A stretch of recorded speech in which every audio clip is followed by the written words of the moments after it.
Angelina. I'm back again, and this time I'm going to be discussing travel nurses' salaries. So I know that it's a very commonly asked question. It's Googled all the time as well. And I can say with confidence that the highest salary that I saw as a travel nursing recruiter for about 6 years was about $4,000 in 1 week. So yeah, she made really good money. She was working a crisis contract and was able to totally pay off her daughter's tuition and her mortgage. So I'll go into detail in this video about travel nurses' salaries and the pay package breakdown and what to expect. Really want to help empower you to make the right choices in your career when it comes to the packages that you are accepting. I know that when you go online to research information on travel nurses' salary, you get really bombarded with information, and the salary ranges are kind of vague and very broad. Well, just to keep in mind that most of the information online is put out by travel nursing agencies and lead generation systems. So when it comes to looking at a travel nurse's salary, it can be really difficult to compare a travel nurse's salary with a permanent staff nurse's salary for a few reasons. Travel nurses have additional expenses that permanent staff positions just don't have. So travel nurses have to travel. They need to pay for their licensure fees. They need to have updated health records. Just various expenses that you wouldn't even think about. They also do not incur vacation pay. So if they take any time off, they're not getting paid for it. And lastly, they can be eligible for non-taxed income. Taking all of that into consideration, I can say with confidence that it's probably safe to say that a typical traveling nurse in the year 2016 can make anywhere from probably $60,000 to $90,000 per year, more or less depending on a few different factors. Some agencies do offer sign-on bonuses and completion bonuses, so this can really increase your income as well. I've seen them very high, up to $5,000. So look out for those. And then there are kind of special contracts as well. Those include crisis contracts, rapid response contracts, and also strikes and EMR conversions. If you are new to the travel nursing industry and you are just getting into it, one thing that I really encourage you to research and to fully understand is the bill rate.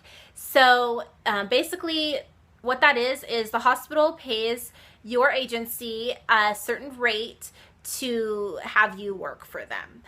So everything that's included in your pay package comes out of your bill rate. If you remember anything from this video, if you take anything away with you, please note that nothing, I repeat, nothing in this industry is free. So you'll see all of these agencies advertising free housing, tax-free money, free health benefits, free travel, but know that the hospital pays them a certain bill rate, and everything that's included in your pay package, all of their offers come out of that bill rate. So ultimately, anything that's included in your pay package will affect the ultimate bottom line, so how much money you're bringing home.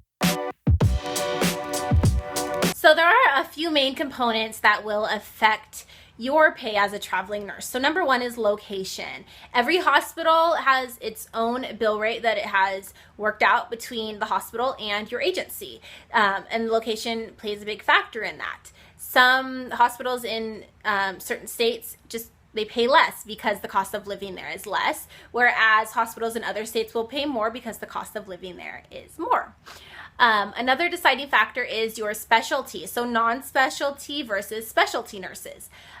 Specialty nurses make a little bit higher than non-specialty nurses. So a non-specialty nurse typically includes med-surg, psych, peds, postpartum, and rehab, and specialty nurses are all of the specialized units. So that can be OR, ICU, CV, ICU, neuro ICU, L&D, PICU, NICU, cath lab, and then telemetry can sometimes be classified as a specialty or a non-specialty depending on the facility. The shift that you work also influences your pay rate. So night shifters tend to make a little bit more than day shifters if the facility offers that differential. And sometimes there are weekend differentials as well. Pay package. So a travel nurse's salary, obviously is not black and white. They don't just tell you you get paid this much per year and that's it.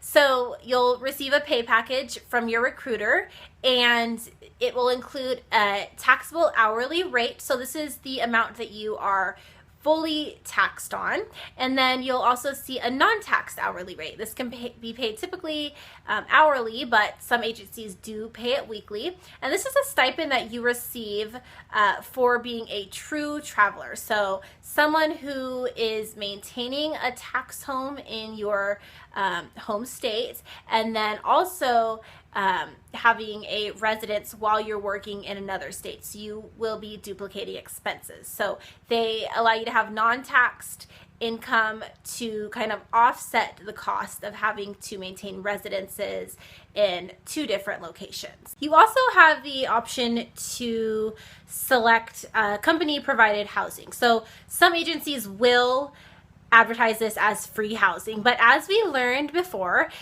nothing in this industry is free, so it does come out of your bill rate. But it is a handy option if you want to move to a new area and not really have to deal with the stress of finding housing. So the company finds you the housing, they set up the lease and handle all of the expenses for you.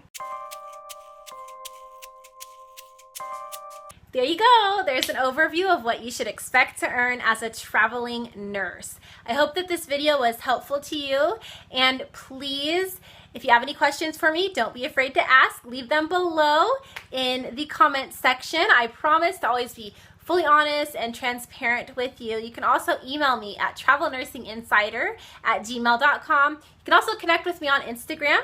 I'm on there under Travel Nursing Insider.